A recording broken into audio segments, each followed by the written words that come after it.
არ ვიცი ახლა მე თვითონ დიპლომატურ აკადემიის ასპირანტურობაც დამთავრებულია ამ ვენის და დიპლომატიური კონვენციების გადაღებაში გავლიან მთელი სიჯობიდე და არ ახსოვს საერთაშორისო დიპლომატიურ პრაქტიკას საერთაშორისო ორგანიზაციის თავმჯდომარე ხელმძღვანელი წარმომადგენელი დაიჯარიმებიოთ შვიდობიან აქციაზე გასვლის და ინტერვიუს მიცემისათვის.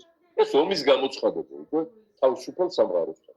და არა მარტო თავისუფალთან, ახლა უთოს წევრები არიან ამერიკის და ევროპის გარდა მთელი შუა აზია, სომხეთი, აზერბაიჯანი, რუსეთი და ნახევარი სამყარო არის.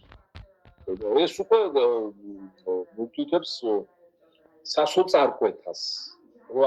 აღარ იციან რა ქნა და ფაქტობრივად არის ჩამოშლის რეალურ ზღვარზე. თვითმკვლელობა ეს. ეს არის თვითმკვლელობა გეოპოლიტიკურად, რაც გადის. შეიძლება კარგიცავო და აჯარიმოს და გააგებინეს კიდევ უკეთესად, რასაც ჩვენ ვერ ვაგებინებთ იმ ევროპას წლების განმავლობაში. არ შეიძლება ეს თქვენი მოქალაქეობა. ჩამოართვით უკანონოს მოპოვებული მოქალაქეობა, რომელიც ინგა პავლოვასთან ხალხი ხელმოწერით მიიღო და ეს ინგა პავლოვა გაქცეულია ახალ ზელანდიაში და წრეებით დატოვებულ მესიჯებს აგზავნებს, რომ არიქა მომატყუა გადამალულ რაღაც რა შედგება ხელმოწერებში და ესე იგი თაღლითი და ასეთი და ესე და იქ აქვს საჩუქრად გაწეული პარიზში და ანგოლა გეიც მიხედეთ იარაღის კონტრაბანდაზე რო არის გამოჭრილი ყველა დაიჭერეს ამის გარდა იმ საფრანგეთმა იმ საბადო ლეგიონერის წოდება ჩამოართვით მაკრონს უუბნებით.